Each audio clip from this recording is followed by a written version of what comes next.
isto ću se predstaviti, Margita Radman iz Udruge za prirodu, okoliš i održivi razvoj Sunce iz Splita. Tu smo iza. Na ovom videu vide se i naši uredi.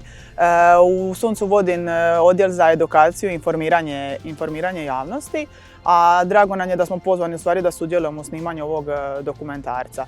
Što se tiče samoga projekta Shaping Fair Cities koji provodi grad Split, postoji nekoliko ciljeva koji su oni posebno istakli, a s kojima se Sunce u stvari bavi u svojoj problematici. Sunce ima dva programa, program zaštite prirode i program zaštite okoliša, kao i odjele za pravo okoliša i odjel za edukaciju i informiranje javnosti. Naš odjel, odnosno program za zaštitu okoliša je onaj program koji u stvari provodi najveći broj aktivnosti koji se poklapaju sa ciljevima vašega projekta i sa agendom, dakle, o kojoj pričamo. Što se tiče same agende, koliko je ona prepoznata ljudima u glavama u Splitu i šire u okolici, moj neki osobni dojam da kod ljudi koji rade u udrugama tematike zaštite prirode, koji se bave projektima tog tipa, koji su u obrazovanju, koji rade s djecom i s mladima, bi rekla da.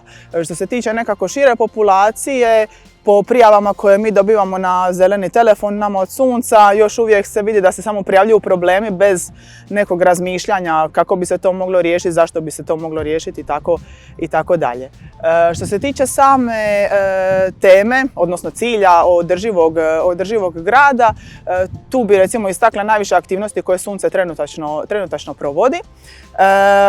Davno smo prepoznali, ne samo Sunce, nego i svi ostali, da je najlakše i najbolje raditi sa djecom i mladima, da nam najviše upijaju, da su nam ono ko spužuje i da s njima je najbolje krenuti u neke tematike. Tako da za teme koje su vezane za održivo gospodarenje otpadom provodili smo različite radionice i kroz projekte grada Splita, grada Makarske, Metkovića, a i sada za naše otoke koji su nam tu blizu, Šoltu, Hvar i Vis koji nije baš toliko blizu.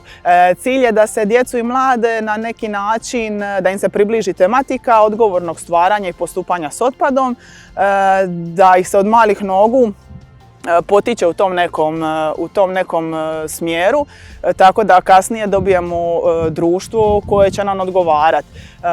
Jedno od stvari pitanja koje nam je prolazilo kroz glavu, što očekujemo od ove agende ili očekujemo da će se do 2030.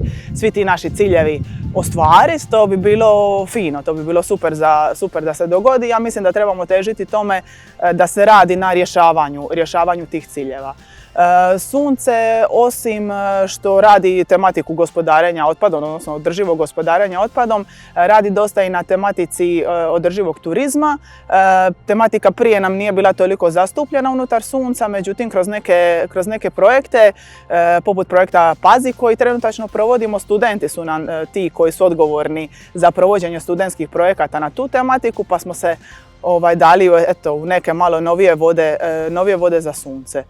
Ono što još mislim da bi bilo nekako zgodno za istaknuti je to pravo na zdrav okoliš koje prilikom tih poziva koje dobivamo na zeleni telefon, ljudi i dalje nisu svjesni da su oni ti koji odlučuju o svemu, odnosno bar bi trebali biti, da su tu da sudjeluju u odlukama koje se tiču njih. Pravo na zdrav okoliš i pravo na sudjelovanje javnosti je nešto čime se Sunce dosta bavi. Od svih tih prijava koje dobivamo na zeleni telefon koji funkcionira od 1998. tematike su vam različite, ali mislim da je uvijek najzastupljenija, ne znam točno, ali sad ću bubnit, dakle otpad, odnosno problemi s otpadom. Ima i ostalih problema, ali to je nešto vodeće. Neke od tih problema se mogu brzinski riješiti, a neki su ipak malo se više njima treba pozabaviti, kao taj problem održivog gospodarenja otpadom. Od nekih drugih tema koje se provlače kroz agendu, Sunce više tu radi na tematikama zaštite prirode, zaštite mora, zaštite šuma i tako dalje. Tako da bi u stvari nekako se vratila na onaj početak za vaš projekt i Shaping Fair Cities. Mi smo tu najvećim dijelom u tematici koja se bavi održivog gospodarenja otpadom. Sve ostalo se trudimo u stvari podizati svijest građana, tako i što se tiče klimatskih promjena, rodne ravnopravnosti i tako dalje, ali tu smo samo kao usmjerivači, a aktivnosti su nam ipak malo više specificirane, odnosno specifične baš za održivo gospodarenje otpadom i edukaciju djece, mladih i građana na te tematike.